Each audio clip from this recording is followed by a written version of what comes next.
Para uma jovem de 21 anos, as montanhas não eram um obstáculo, eram seu palco. Estelle Ballet era uma lenda, 2 vezes campeã mundial no Freeride World Tour, um esporte onde atletas descem por montanhas selvagens e intocadas em alta velocidade. Ela era uma verdadeira bailarina da neve. Em 19 de abril de 2016, poucas semanas após conquistar seu segundo título mundial, Estelle estava em casa, nos Alpes suíços. Ela estava filmando um novo projeto em Le Portalet, uma montanha que ela conhecia bem. O dia estava claro, as condições pareciam perfeitas. Ela estava equipada com o que havia de mais moderno em segurança contra avalanches, além de um capacete e um detector de localização. O snowboarder que desceu a encosta antes dela não acionou nenhuma instabilidade. O caminho parecia seguro. Foi a vez de Estelle. Ela começou sua descida, mas enquanto atravessava a face da montanha, a camada de neve acima dela se partiu. Uma pequena fissura, que em segundos se transformou em uma avalanche. Avalanches são uma força da natureza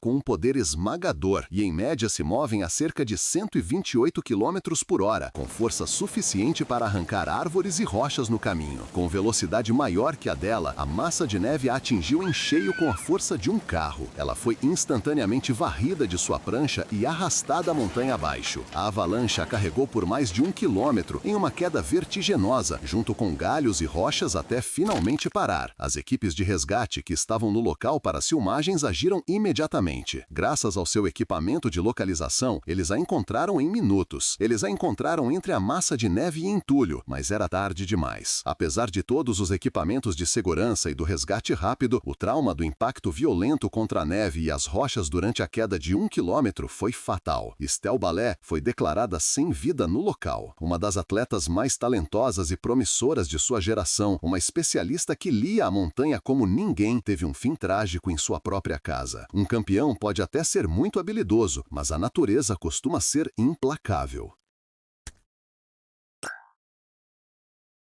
Dean Potter não era apenas um atleta, era um artista do abismo, uma lenda do alpinismo, do slackline em grandes alturas e, acima de tudo, do base jumping e voo de wingsuit. Ele foi alvo de polêmica ao realizar suas aventuras arriscadas com sua cadela na mochila. Em 16 de maio de 2015, Potter e seu parceiro de voo, Graham Hunt, estavam no Parque Nacional de Yosemite, na Califórnia. O plano era um voo de wingsuit ao anoitecer, saltando de um ponto de 2.300 metros de altura, conhecido como Taft Point. O objetivo era voar a mais de 160 km por hora através de uma fenda extremamente estreita nas rochas, uma manobra que exigia uma precisão sobre-humana. Enquanto o sol se punha, os dois saltaram. Graham Hunt liderava, voando através da fenda primeiro, com Dean Potter logo atrás, um pouco mais alto e à direita para evitar a turbulência de seu parceiro. Eles eram 2 dos pilotos mais experientes do mundo, executando uma dança coreografada com a morte. Voando lado a lado em alta velocidade, Hunt fez uma pequena correção de trajetória para passar por uma crista na rocha, mas o movimento foi tarde demais. Ele colidiu com a parede de granito. O impacto a essa velocidade foi instantâneo e absoluto. Potter, que voava logo atrás, viu tudo. Ele teve uma fração de segundo para reagir. Em uma manobra desesperada, ele inclinou o corpo bruscamente para a esquerda, tentando desviar da mesma parede de rocha que havia derrubado seu amigo. Mas ele também estava rápido demais, perto demais. Ele também atingiu a parede. As equipes de resgate, alertadas quando eles não chegaram ao ponto de encontro, iniciaram uma busca durante a noite. Eles encontraram os corpos na manhã seguinte. A análise dos dados de GPS e dos vídeos das câmeras GoPro recuperadas permitiu reconstruir a tragédia. A conclusão foi clara. Em um voo onde a margem de erro é medida em centímetros, eles erraram por alguns metros. A comunidade dos esportes radicais ficou em luto. 2 de suas estrelas mais brilhantes foram apagadas no mesmo instante.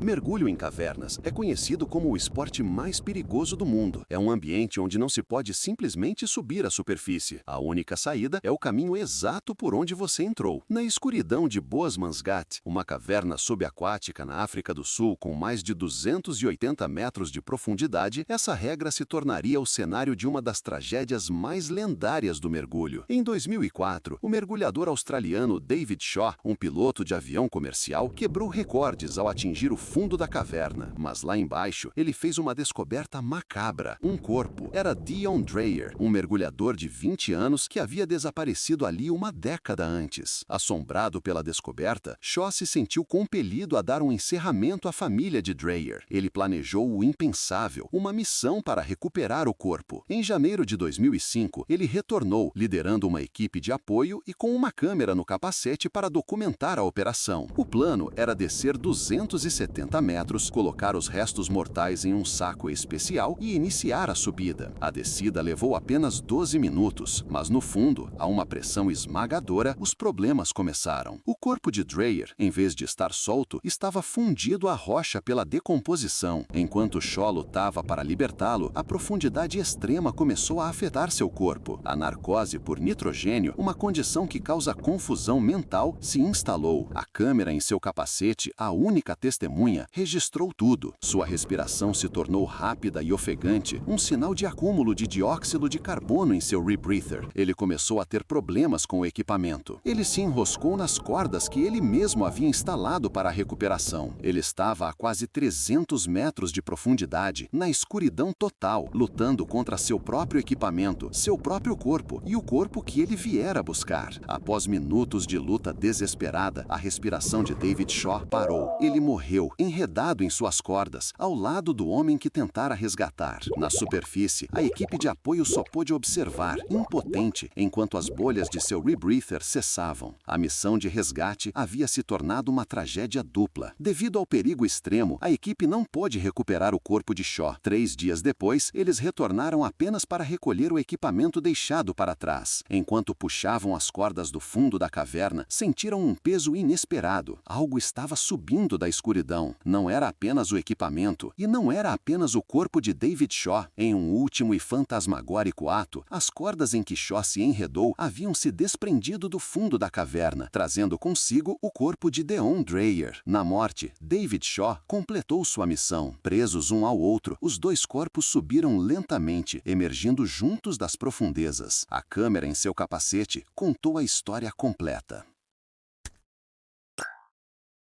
Em 28 de novembro de 1985, 7 espeleólogos entraram na caverna Culverson Creek, na Virgínia Ocidental. O grupo havia planejado explorar a caverna Friars Hole, mas os altos níveis de água devido à chuva os forçaram a mudar para uma caverna supostamente menos propensa a inundações. Ainda assim, era muito arriscado entrar uma das cavernas da região, pois as fortes chuvas poderiam ter inundado os túneis e deixado as paredes instáveis. Nenhum deles já havia estado em Culverson Creek antes. Às 15h45, eles entraram na caverna. A passagem de entrada era um cânion com um riacho de 15 a 30 centímetros de profundidade. Cerca de 15 metros para dentro, em uma descida, uma grande rocha bloqueava o centro da passagem, com o riacho fluindo pela esquerda. 1 hora depois de entrarem na caverna, 3 dos espeleólogos já haviam passado pela rocha. Outros 3 estavam no processo de passar, com Eric Zackel, de 26 anos, na liderança. Eric começou sua tentativa de passar se espremendo no pequeno espaço entre as rochas. Quando ele chegou ao centro da rocha, ela inclinou-se subitamente para a esquerda, prendendo a cabeça de Eric em uma posição de pé. Um dos espeleólogos saiu imediatamente para buscar ajuda, enquanto os outros tentavam, sem sucesso, mover a rocha usando peças de caminhão velhas como alavancas. Naquele momento, com os esforços da equipe, qualquer outra grande rocha instável poderia se soltar e esmagá-los. A rede de resgate de cavernas da região leste foi chamada às 16h10. Eric perdeu a consciência em 30 segundos após o esmagamento, provavelmente devido a fortes dores e à pressão da rocha em seu crânio. Ele parou de se mover após cerca de 1 minuto. John Evans, um membro do grupo, verificou o pulso de Eric e relatou que ainda estava forte, apesar de um filete de sangue sair de sua narina esquerda. Por volta das 16h20, um macaco hidráulico chegou ao local. Com sua ajuda e o uso de pés de cabra, a equipe finalmente conseguiu mover a rocha. Eric foi levado para uma área seca a 6 metros de distância e a reanimação cardiorrespiratória foi iniciada imediatamente. Uma equipe de resgate chegou e assumiu a reanimação às 16h29. Eric foi evacuado da caverna em uma maca e levado de ambulância para um hospital. Apesar de terem estabelecido acesso intravenoso e administrado medicamentos cardíacos, sua condição não melhorou. Ele foi declarado morto às 18 horas. Eles arriscaram entrar na caverna em busca de adrenalina, mesmo sabendo dos perigos naquele momento. Eric Zackel morreu em um daqueles acidentes sobre os quais temos pouco controle. Aparentemente, ele estava no lugar errado na hora errada. Seus companheiros foram corajosos e fizeram tudo o que puderam para salvá-lo.